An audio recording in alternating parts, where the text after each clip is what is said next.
ভালো নেতা খোঁজার আগে ভালো ভোটার হতে হবে। দেশের কল্যাণে লোভ লালসার ঊর্ধ্বে থেকে সৎ, বিবেকবান ও যোগ্য প্রার্থী নির্বাচন করতে হবে বলে মন্তব্য করেছেন এনসিপির উত্তরাঞ্চলের মুখ্য সংগঠক সার্জিস আলম।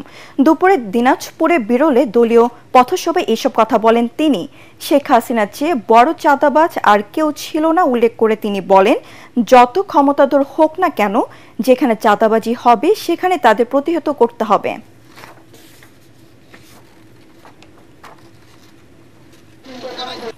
আগামীর বাংলাদেশে চাঁদাবাজির কোন স্থান হবে না। একজন চাঁদাবাজ সে যে দলেরই হোক না কেন